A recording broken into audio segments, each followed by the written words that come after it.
Good afternoon, everyone. And I suppose just to start this afternoon's press session, I want to announce that COVID-related deaths today stand at 5 people who have lost their lives as a result of the coronavirus. And again, on behalf of the Executive, I want to offer my sincere condolences to the families, friends and loved ones of those 5 citizens of ours who have passed away at this time. I want to start just in terms of my responsibility as Minister for Communities. My department continues, along with multiple partner organisations, support and protect those most in need during this public health emergency. And I want to put on record my thanks and appreciation to all of those across our society who have gone the extra mile to help others, to help their families, their neighbours and their communities during this crisis.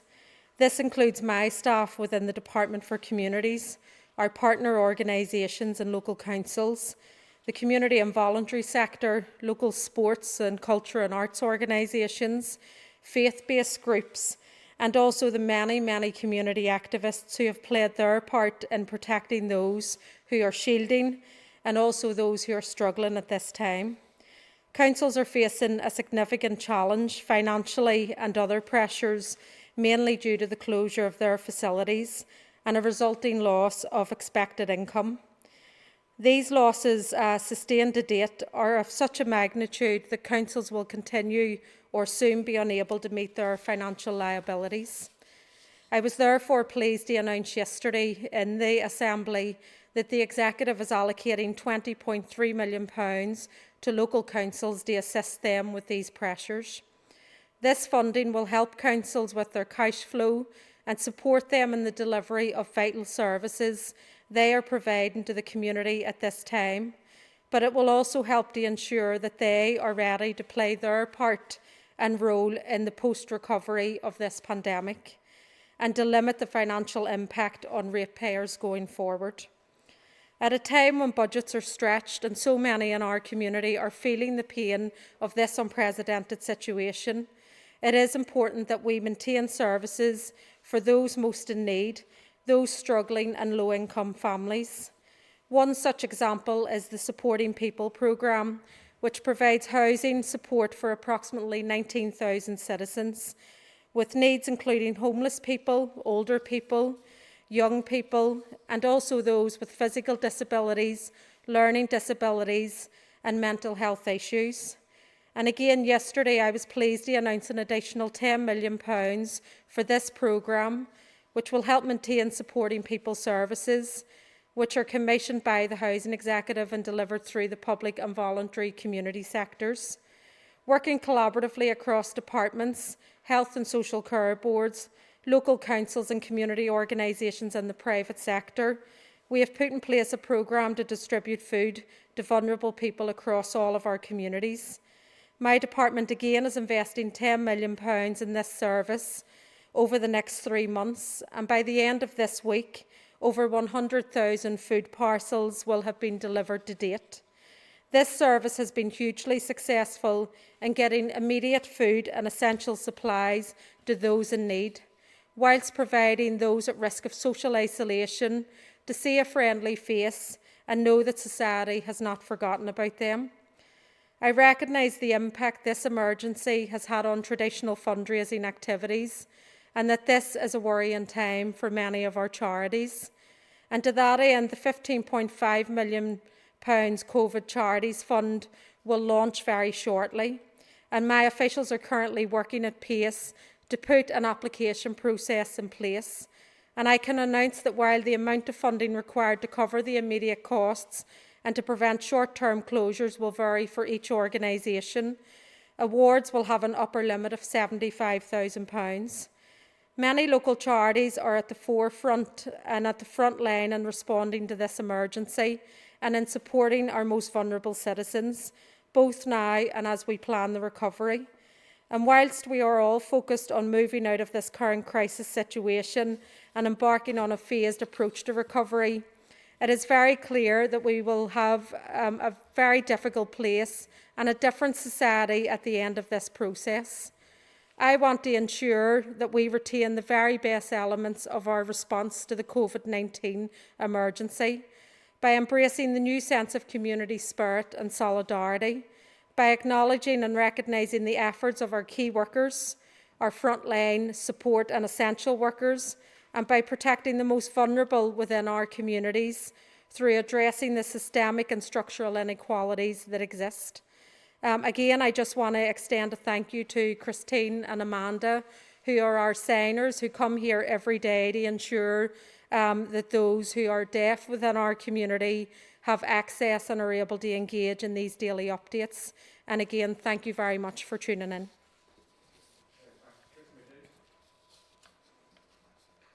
Thank you, Minister.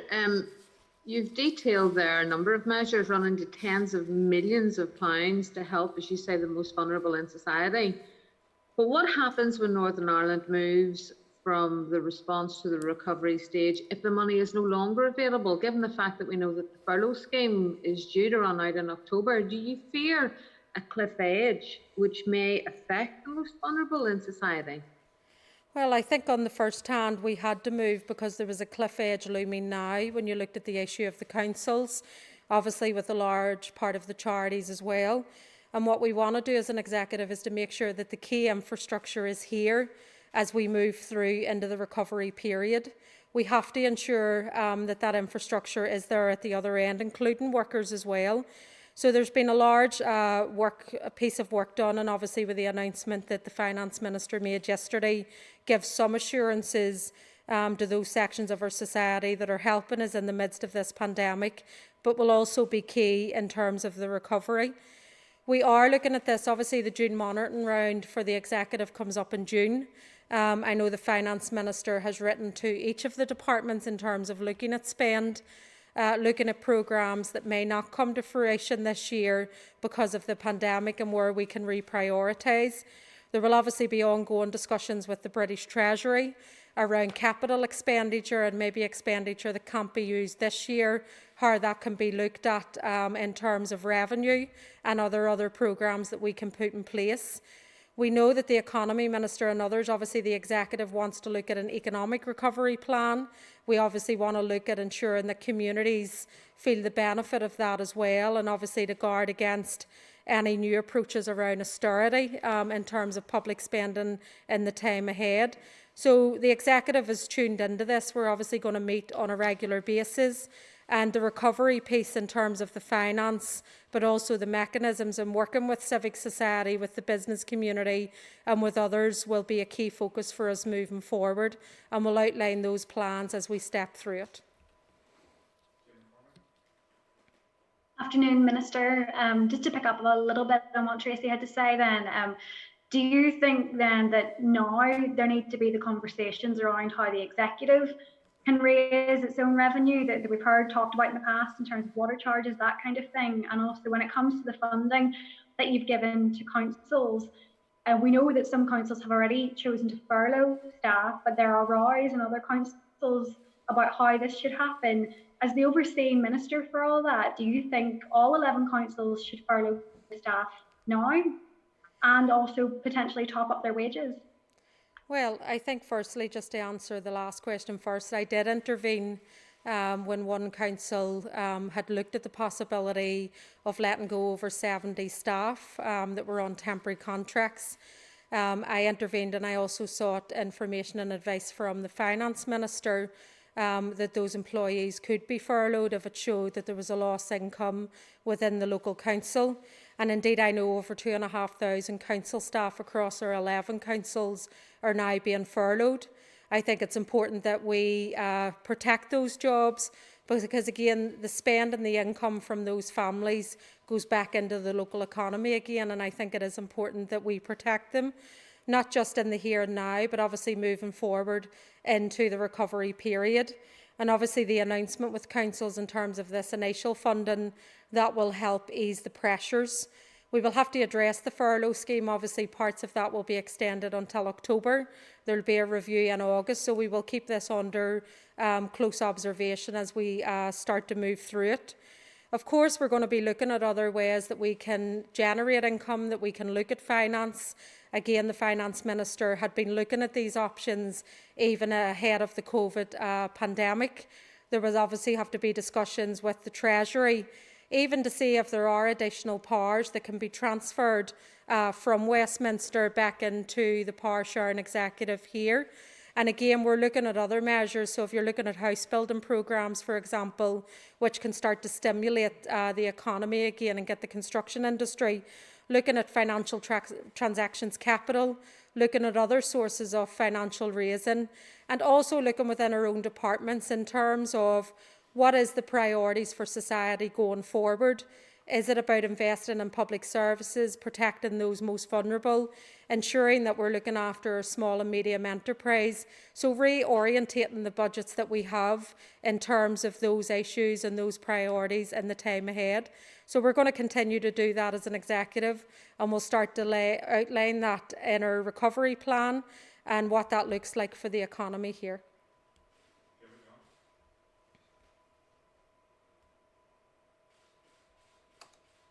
Afternoon, Minister. David Young from PA Media. The recovery plan set out by the Executive has in stage 5 that sporting events can start to have audiences and crowds assembling again as long as restrictions are in place. What is your sense of when, you know, this part of the world can return to normal in regard to sport and crowds without restrictions? Is it realistically until a vaccine is found? And in that context, I know your department has already invested some money in terms of keeping sporting bodies afloat through this crisis. Will there be a need for major further investment from June onwards, essentially to help clubs big and small to keep the lights on through this? Yeah, well, I think my department, I've obviously a responsibility for sports, and I engage with the sporting codes through Sport ANI and also the Sports Forum. And we've had really constructive conversations throughout this period, which is difficult for many organisations, but also particularly for children and young people who now aren't getting their daily exercise. They're not engaging in activity programmes through their local sporting clubs. So we are looking at this as part of the recovery phase.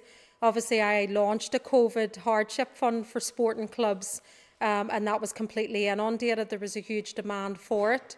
We're reviewing those applications at the moment in order to get the money out. And indeed, I'm going to be reviewing that again to see if we can put more into that to allow another tranche of organisations to come through. I think the other issue, we're obviously engaging with the codes around as we move through each of the 5 steps of the recovery. What can we do to minimise the risk in terms of the R rate, in terms of the potential spread of this virus until a vaccine can be produced? I'm looking at a framework in terms of that engagement at the moment. We're obviously engaging with authorities in the south because rugby, GAA, for example, is played on an all-Ireland basis. So we need to make sure that those steps are taken at the same time because of the nature of how those sports are played. We're also engaging with England, Scotland and Wales, obviously, to look at the measures that we need to put in place. And we will be engaging with the Chief Medical Officer and the Health Minister as we start to move through. So we're not going to sit about, we're not waiting until we get to step 5. We're proactively looking at these issues at the moment. We're working with the sporting codes to see what measures could be put in place to minimise risk. And then that's going to be set against the matrix in terms of having the medical advice to see if that can be done safely in a way that keeps the R number down, but also ensures that our health service can cope with any increased pressure. So I am hopeful again in the coming weeks and as we start to move through this in the coming months that we can start to progress on some of that work. Good afternoon, Minister. Councils, as you have said there, are under enormous financial pressure at the moment. They've got financial reserves, which they must maintain for an emergency. Some of them are dipping into those, some of them don't seem to be doing that. Can you give any sort of clarity to them as the Minister as to whether you think this is a suitable situation, a situation of suitable magnitude, that they should be dipping into those reserves to try to get through this period? And after that period has passed and we get back to some level of new normality, those reserves will not last forever. The furloughing of staff, which you have encouraged some councils to consider, will similarly come to an end at some point. Can you give any sort of guidance to those councils as to whether they now need to consider prudent financial measures, either cutting services and providing less services, cutting staff, or massively increasing rates, or is there some third way here? Well, I think we're doing a constant engagement with each of the 11 councils. And as you say, each of those councils are different in terms of the reserves that they have. And a lot of council also have specified reserves for certain programmes that they are building up a pot of money for. So we're going to continue to work with each of the 11 councils. We're going to work with NILGA and obviously SOLAS in terms of the council chief executives going forward. The initial response is to ensure that this 20.3 million is released right away, and that is about easing the financial burden, not just on the ratepayer, but just to ensure that essential frontline services can continue at this time. As we then start to move through the recovery, I mean, that will look at then some of those services being opened again, where the public are able to use them, obviously still adhering to the public health guidance at that time.